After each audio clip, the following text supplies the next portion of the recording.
Hello everyone, चलो one shot में पढ़ लेते हैं different type of the enzymes that is important for the DNA replication process. Firstly, what is the role of helicase enzyme. Enzyme जो है ये DNA अनविंडिंग करते हैं या अनफोल्ड करते हैं, वाई शेप स्ट्रक्चर बनाते हैं, रेप्लिकेशन फॉर्क बनाते हैं। हम लोग जानते हैं हेलिकेज एंजाइम हाइड्रोजन बॉन्ड को ब्रेक करता है। एसएसबीपी प्रोटीन का रोल क्या है? Single stand binding protein and hold करता है हाइड्रोजन बॉन्ड को, जो मेंटेन करते हैं stability, so DNA helix can not again back to coil form. माने कॉइल फिर से हो जाएगा तो दिक्कत हो जाएगा, तो कॉइल फिर से ना बने, एसएसबीपी हाइड्रोजन बॉन्ड को क्या करते हैं, होल्ड करके रखते हैं। Next, what is the role of deoxyribonucleoside triphosphate enzyme. ये एनसीईआरटी में नहीं है बट इसके लिए पढ़ लो, एनसीईआरटी में ना होने से भी ये नीट में काम आएगा। Deoxyribonucleoside triphosphate enzyme acting as substrate, ये सबस्टेट की तरह काम करता है, मतलब उपादान की तरह जो प्रोवाइड करता है energy replication of energy process में। रेप्लिकेशन ऑफ एनर्जी प्रोसेस में जरूरी है उसका एनर्जी, तो एनर्जी डीऑक्सीराइबो न्यूक्लियोसाइड ट्राइफॉस्फेट देता है।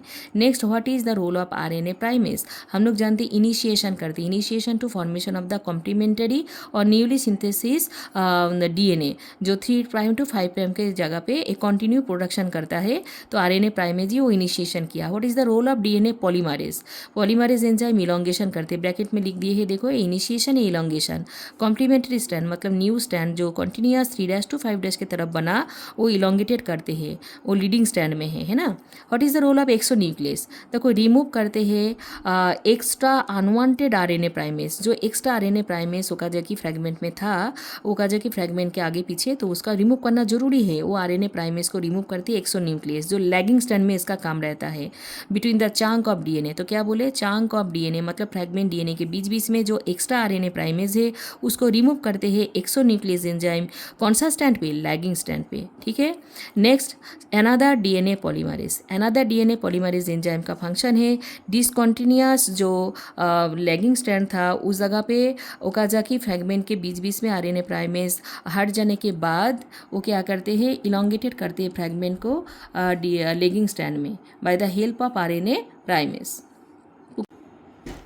Now what is the role of ligase enzyme. Ligase enzyme lagging stand में आरएनए प्राइमेस हट जाने के बाद another DNA polymerase of elongation कर चुका है, तब लाइगेस एंजाइम क्या किया, वो जो डीएनए जो फ्रैगमेंट था ना बच्चों, वो चांक डीएनए को लाइगेट किया, मतलब उसको ज्वाइन कर दिया 5 प्राइम टू 3 प्राइम डायरेक्शन में। मतलब सीधी बात है, ligase enzyme join the chunk DNA को। Leading stand and lagging stand, ये दोनों भी पढ़ लेते हैं। लीडिंग स्टैंड मतलब the stand which is oriented in 3' to 5 prime direction and lagging stand the stand which is oriented 5 prime to 3 prime direction में।